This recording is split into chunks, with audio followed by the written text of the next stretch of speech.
Hello, I'm Richard Hooper and this is SatTV Week. Now I'm pleased to be joined by Vaibhav of Hughes. Vaibhav, thank you for joining me today. Very nice meeting you again, Richard, and happy to meet you every time at these events. Now let's start off. Hughes.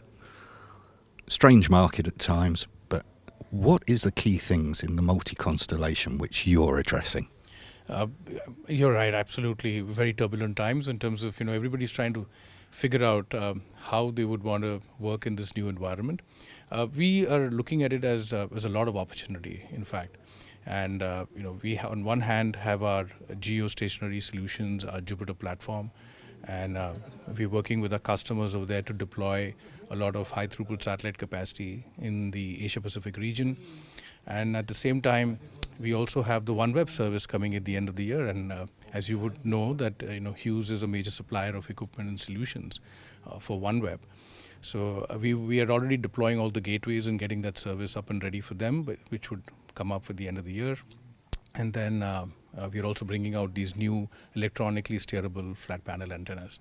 So yes, we are working with a lot of our customers now who have been in the geo play, and bringing them multi-orbit solutions so that they can actually marry the LEO and the GEO together and take it to the customers. So there's a lot of excitement about that. We are excited. Our customers seem to be excited as well. Now, I've got to bring this in. You mentioned OneWeb, you mentioned LEO. Everybody looks at it as it's disruptive and nobody knows how it's going to play out. But you already seem to be ahead of the game on this. Well, it is definitely disruptive. For all these years, geostationary satellites is all we had for data services. So we were pretty much addressing a large part, 100% of the market. With LEO constellations coming in, there are new avenues available for customers to run their networks and serve their networks. So definitely there is a little bit of worry amongst certain customers that how it would impact their business.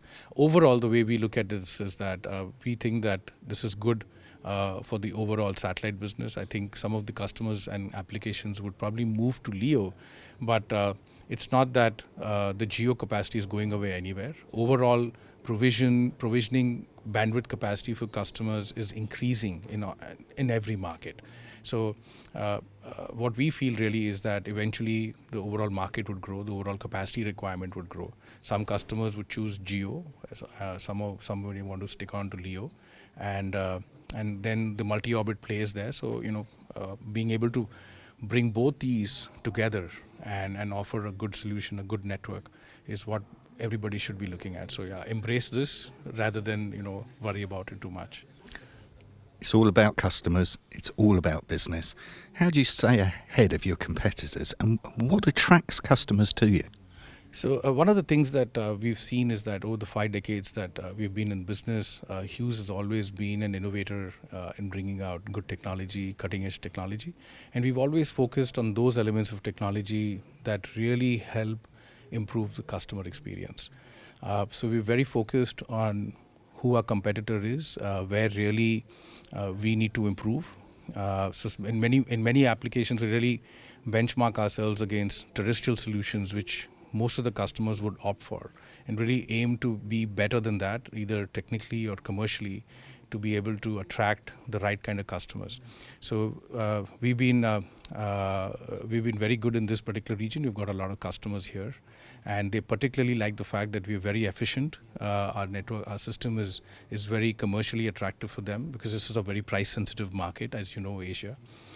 So these things have helped us, and also the fact that one of the things Hughes is known for is when we say we'll do something, we stand up and we do it. So our customers trust us, they believe us, and they believe in the technology. So that's kind of, Richard, kept us ahead.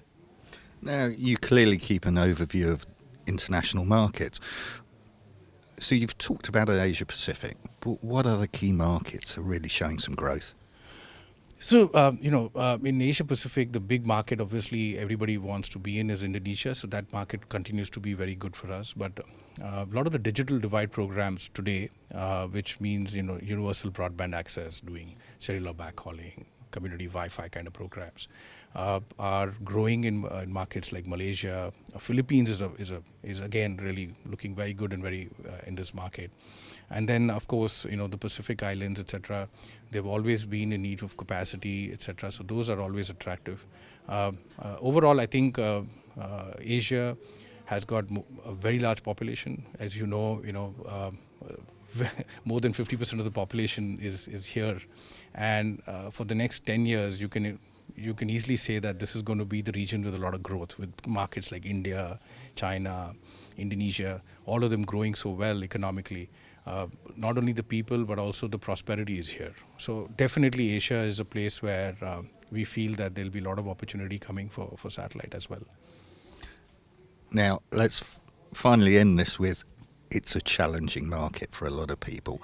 But for Hughes, where do you see the challenges? So I think for us, one of the things we see is that obviously with so many different new options coming up, customers want to take a little bit of a breath, and then they want to kind of weigh which option for them is good, which option for them is better, and what are they missing anything, if they don't take the decision. So this is part of the reason why the GEO versus LEO debate is ringing so much. But that is also causing a little bit of extra time for them to take decisions, etc. So some of the decision cycles are now a little longer. So I think that's a little bit of a challenge to kind of hang in there, be patient, work with the customers, and trying to work with them and help them choose what's the right option for them. I wouldn't really say it's a challenge, but it's just that it's going to draw out. The decision cycle is a little longer right now. So you just have to be patient. Vaibhav, thank you for talking to me. All right, Richard. Thank you so much for having us with Satellite Evolution.